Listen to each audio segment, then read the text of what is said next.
सिंहासन बत्तीसी। महाराजाधिराज भोज। राजा भोज पहले दिन सिंहासन पर बैठने के लिए उत्सुक थे। जब राजा भोज ने सिंहासन पर बैठने की कोशिश की, तभी सिंहासन से पहली पुतली रत्नमंजरी प्रकट हुई। रत्नमंजरी ने राजा को अपना परिचय दिया और कहा कि यह सिंहासन राजा विक्रमादित्य का है और उनके जैसा गुणवान और बुद्धिमान ही इस पर बैठने योग्य है। अगर यकीन नहीं होता तो राजा विक्रमादित्य की यह कहानी सुनकर फैसला करना कि तुम में ऐसा गुण है या नहीं। इतना कहने के बाद पहली पुतली रत्नमंजरी ने राजा भोज को कहानी सुनाना शुरू किया। एक बार की बात है, अम्बावती नाम का एक राज्य था। वहाँ के राजा धर्मसेन ने 4 वर्णों की स्त्रियों से 4 शादियाँ की थीं।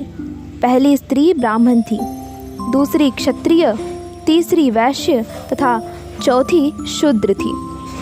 ब्राह्मण स्त्री से हुए पुत्र का नाम ब्राह्मणी था। क्षत्राणी ने उन्हें 3 पुत्र दिए, जिनके नाम थे शंख, विक्रमादित्य और भर्तृहरि।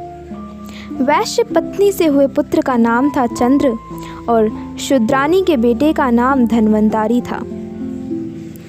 जब सभी लड़के बड़े हुए तो ब्राह्मणी के बेटे को राजा ने दीवान बनाया, लेकिन वह अपनी जिम्मेदारी ठीक तरह से संभाल न सका और वो राज्य छोड़कर चला गया। कुछ वक्त तक वो कई जगहों में भटका और फिर वह धारा नगरी नाम के राज्य में पहुंचा और वहां उसे एक अच्छा ओहदा मिल गया। लेकिन एक दिन उसने वहाँ के राजा को मार दिया और खुद राजा बन गया। कुछ वक्त बाद उसने उज्जैन आने का फैसला किया, लेकिन उज्जैन पहुँचते ही उसकी मौत हो गई।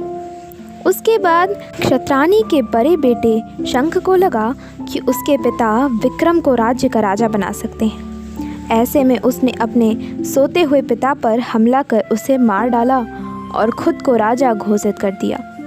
सभी भाइयों को शंख के षड्यंत्र का पता चल गया और सब इधर उधर निकल पड़े। शंख ने ज्योतिषियों का सहारा लिया और उन्हें अपने भाइयों के बारे में ज्योतिष विद्या के सहारे से पता लगाने को कहा। ज्योतिषियों ने बताया कि विक्रम को छोड़कर उनके सभी भाई जंगली जानवरों का शिकार बन गए थे।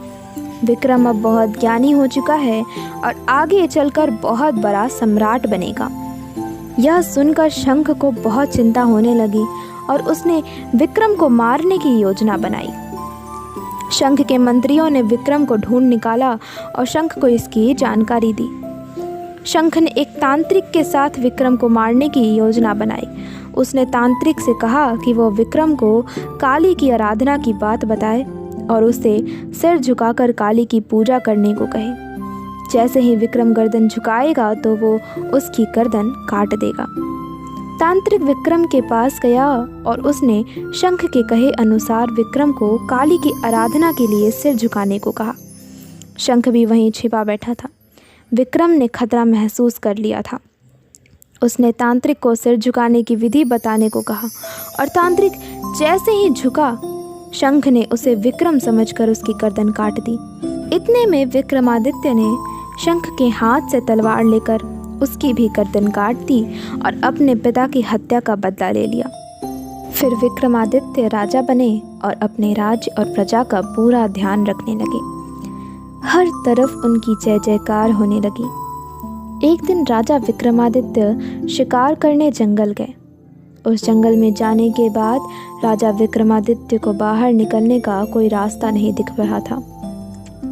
इतने में उनकी नज़र एक खूबसूरत महल पर पड़ी।